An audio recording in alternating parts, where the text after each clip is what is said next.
ഞങ്ങളിന്ന് ജർമ്മനിയിലെ ഫ്രീ ആയിട്ട് പൊട്ടറ്റോ വറുക്കാൻ പോവാം. അപ്പോൾ എങ്ങനെയാണ് ഫ്രീ ആയിട്ട് പൊട്ടറ്റോ വറുക്കുന്നത് നമുക്ക് നോക്കാം. അപ്പോൾ എങ്ങനെയാണ് പൊട്ടറ്റോ വറുക്കുന്നതെന്ന് ഞാൻ കാണിക്കാവേ. ജർമ്മനിയുടെ പ്രാന്ത പ്രദേശങ്ങളിലൂടെ ഞങ്ങൾ ദേ പൊട്ടറ്റോയ്ക്ക് വേണ്ടി നടക്കുവാണ്. അപ്പോൾ ഇതൊരു വലിയൊരു പൊട്ടറ്റോ പാടമായിരുന്നു എന്നല്ല, ഇപ്പോഴും പൊട്ടറ്റോ പാടമൊക്കെയാണ്. പക്ഷേ എങ്കിൽ ഇതിൻ്റെ പച്ചപ്പൊക്കെ മാറി ഇത് ഹാർവസ്റ്റിംഗ് ടൈം ആയിട്ടുണ്ട്. അത് കാരണം ചെടിയൊക്കെ കരിഞ്ഞുണങ്ങി നിൽക്കുവാണ്. അപ്പോൾ ഇങ്ങനെയാണ് ഞങ്ങൾ പൊട്ടറ്റോ പെറുക്കുന്നത്. അതായത് ഇവിടെ ഹാർവസ്റ്റിംഗ് ടൈം ആയിട്ടുണ്ട്. അപ്പം ഹാർവസ്റ്റിംഗ് ട്രാക്ടർ വന്ന് അത്യാവശ്യം പൊട്ടറ്റോസ് ഒക്കെ വിളവെടുത്തുകൊണ്ട് പോയിട്ടുണ്ട്. അതിൻ്റെ ബാക്കി വരുന്ന പൊട്ടറ്റോസൊക്കെ പാടത്തൂടെ ഇങ്ങനെ ഉണ്ടാവും. അപ്പോൾ അത് നമുക്ക് പോയി പെറുക്കിയെടുക്കാം കേട്ടോ. അപ്പോൾ ആദ്യമൊക്കെ നമുക്ക് ഭയങ്കര ബുദ്ധിമുട്ടായിരുന്നു. ഞങ്ങൾക്ക് ഒരു ചമ്മലായിരുന്നു ഇത് എങ്ങനെയാണ് ഇപ്പോൾ പോയി പെറുക്കിയെടുക്കുന്നതെന്ന് ഓർത്തുകൊണ്ട്. അപ്പോൾ ഞങ്ങളുടെ അയൽക്കാരും കൊളീഗ്സും ഒക്കെ ഇത് പോയി പെറുക്കുന്നത് ഞങ്ങൾ കണ്ടു.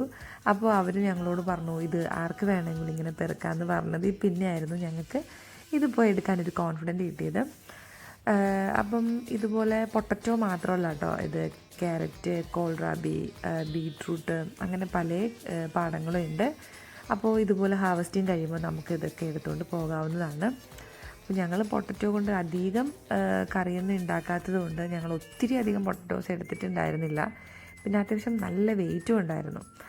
പിന്നെ നമ്മൾ ഈ എടുത്തുകൊണ്ട് വരുന്നത് മണ്ണോട് കൂടി തന്നെ സൂക്ഷിക്കുന്നതായിരിക്കും നല്ലത്. ബിക്കോസ് ഇത് കഴുകിയൊക്കെ വെച്ചിട്ടുണ്ടെങ്കിൽ ഇതിൽ മുള വന്ന് ഇത് പെട്ടെന്ന് ചീത്തയാകാൻ സാധ്യതയുണ്ട്.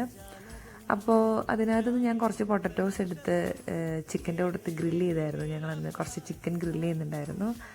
അപ്പോൾ അടിപൊളി ടേസ്റ്റായിരുന്നു. അപ്പോൾ ഞങ്ങൾക്ക് ഇങ്ങനെയാണ് പൊട്ടറ്റോ കിട്ടിയത്. അപ്പോൾ എല്ലാവർക്കും മനസ്സിലായെന്ന് വിശ്വസിക്കുന്നു. അപ്പോൾ ഇത്രയേ ഉള്ളൂ കേട്ടോ ഇന്നത്തെ വീഡിയോ. അപ്പോൾ അടുത്തൊരു വീഡിയോയിൽ വീണ്ടും കാണുന്നത് വരെ എല്ലാവർക്കും ബൈ, ചൂസ്.